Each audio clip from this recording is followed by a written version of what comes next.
Welcome back, YouTube family, back with another video. Today is a reaction video from the YouTube channel Mr. Ballin, the most terrifying nights in the woods stories I have ever told. So without further ado, let's go ahead and jump into this video. Today's story is a classic scary cabin in the forest story, but with a very big plot twist at the end. But before we get into that story, if you're a fan of the strange I love plot twists delivered in story format, then you've come to the right place, because that's all we do, and we upload once a week. So if that's of interest to you, the next time the like button is looking to adopt a pet, tell them you just rescued a puppy and you'd love for them to adopt it. And when they say yes, go ahead and drop your puppy off, but don't tell them that your puppy is actually a hangry saltwater crocodile. Also, please subscribe to our channel and turn on all notifications so you don't miss any of our weekly uploads. Okay, let's get into today's story.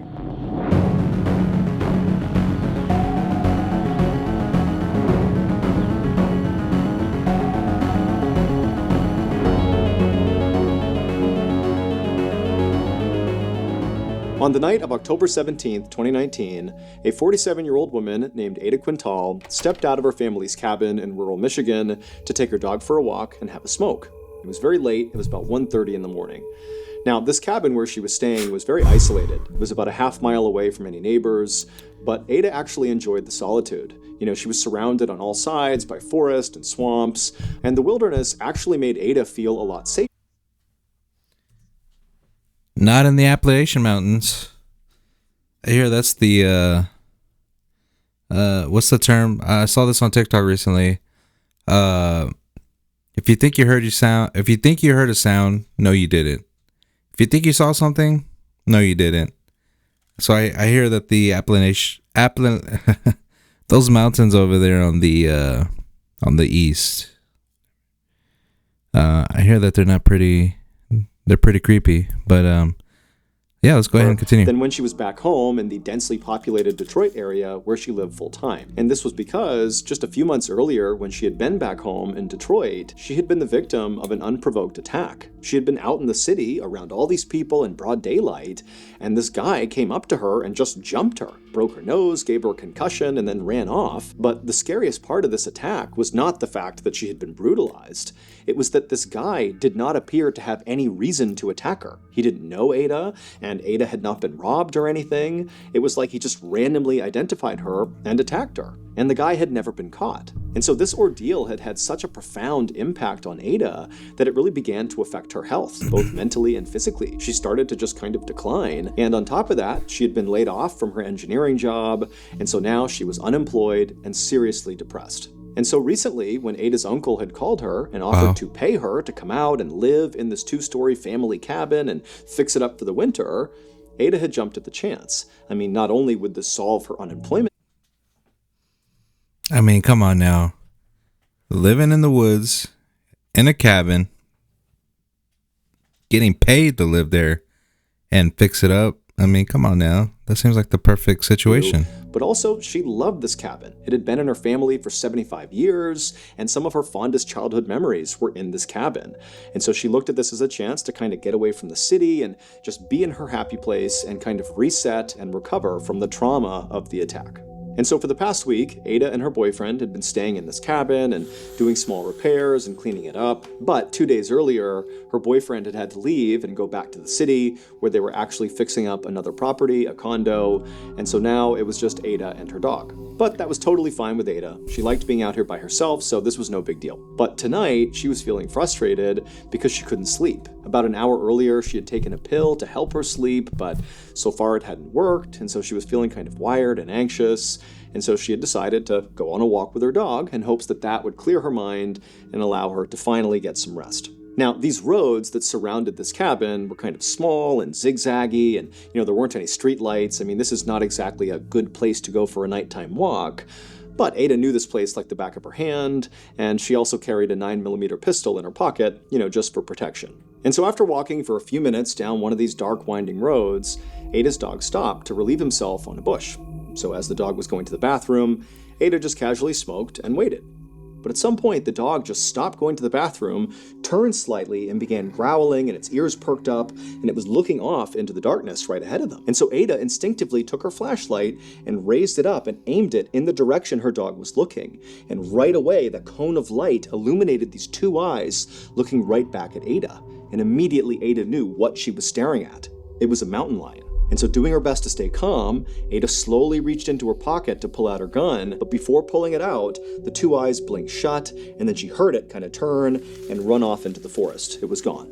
Once Ada was sure the mountain lion really was gone, she breathed a sigh of relief, and then very quickly tugged on her dog's leash. They turned around, and she hustled back towards the cabin. When Ada reached her cabin, which was all lit up because she had left all the lights on before she had left, she jumped up the front steps, she opened up the door, she went inside with her dog, and after letting her dog off the leash, she shut and locked the door. Then she grabbed her phone and texted her boyfriend to tell him about this mountain lion. And then after hitting send, Ada felt relieved to be back in her cabin, but at the same time, she still felt very on edge. I mean, she had been, just a few feet away from a mountain lion in the middle of the night, in the middle of nowhere. But as Ada was doing her best to calm herself down, she heard this noise coming from outside the living room window, almost like twig snapping, like somebody was walking past the window. And so the way this cabin was set up is when you first walked inside, you were in the kitchen, and then the back half of the cabin was a living room, and then there were also stairs leading up to a second floor.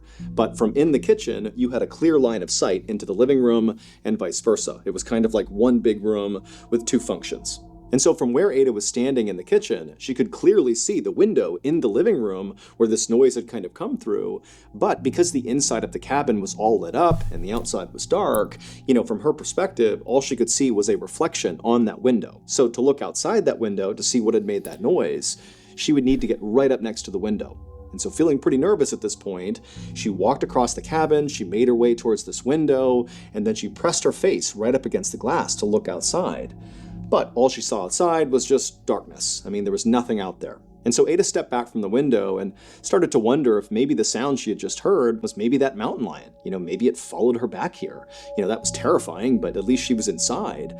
But also she was thinking to herself, mountain lions are not known for being aggressive towards humans, and they wouldn't come up to her cabin like this and prowl around outside. That's just not what mountain lions do. But Ada didn't really have any other explanation, and so she told herself, it's gotta be nothing, there's nothing out there, this is a safe place.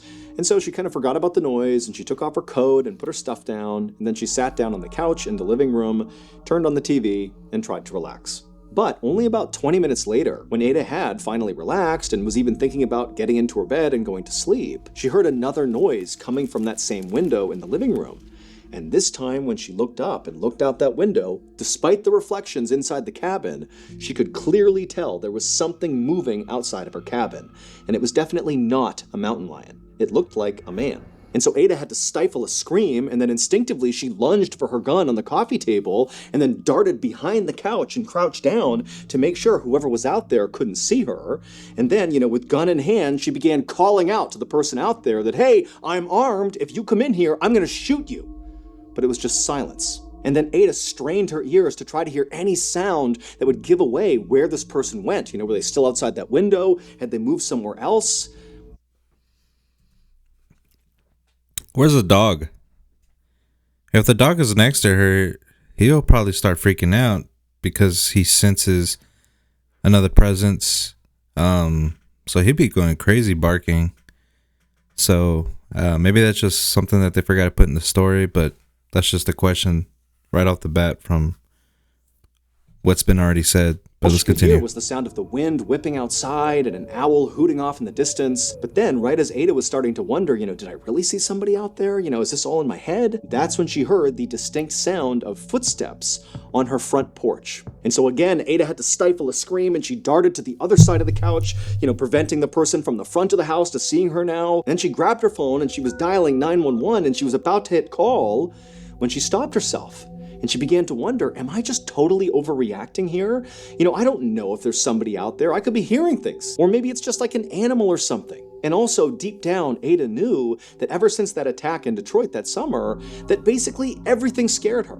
And she was starting to wonder if maybe she was just being totally paranoid and there was nothing going on. And she didn't want to embarrass herself by calling 911 and having them come out here and finding nothing. And so Ada decided she would call her boyfriend, and so she called her boyfriend, and as the phone is ringing, she's listening intently for any other footsteps outside, but she can't hear anything. And then her boyfriend, he didn't pick up. It's also like 2:30 in the morning at this point, but her boyfriend doesn't answer. And so after that, she tries calling one of her friends, and her friend does pick up. And right away, Ada just began telling this friend about all the things that had happened that night, from going out and seeing the mountain lion, and then coming back in, hearing the sound, and now hearing the footsteps on the front porch. And, she was worried that maybe she was just making it all up, but she was still really scared.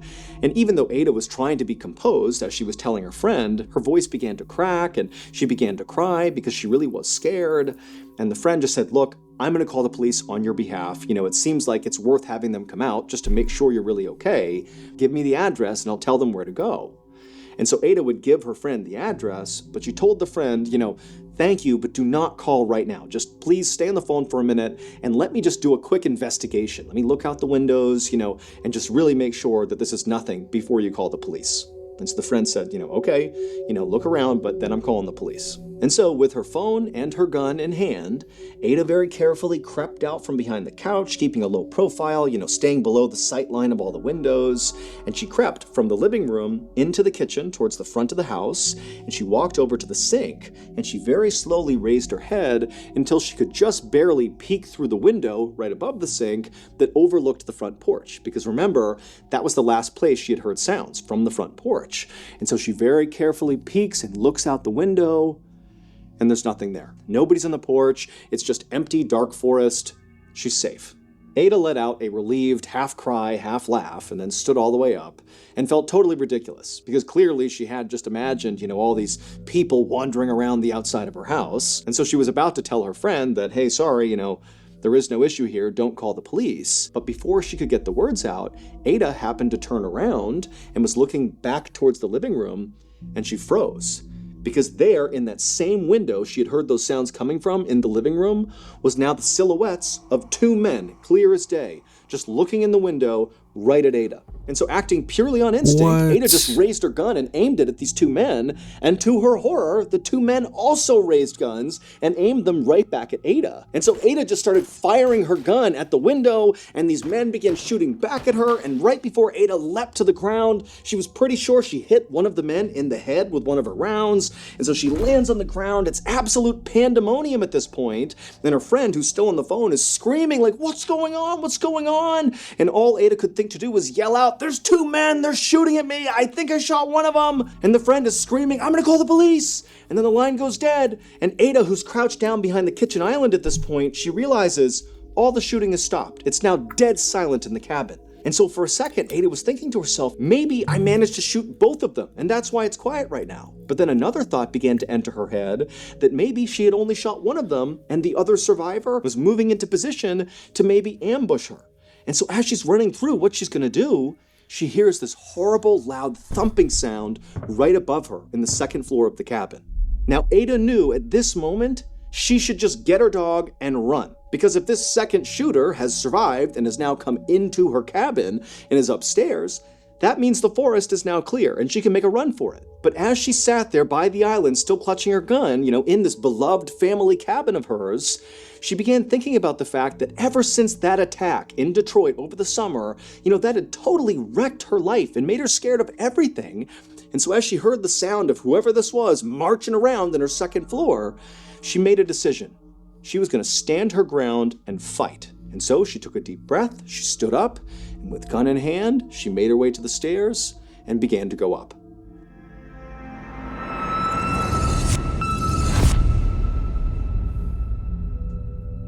The police arrived at the cabin about 30 minutes later because Ada's friend did call the police, and she warned them that as far as she knew, there could be at least two gunmen there, and maybe Ada had shot one of them, she wasn't sure. And so when the police arrived, they showed up, guns drawn, and they walked up to the cabin and they searched the outside, but there was nobody out there, it was silent.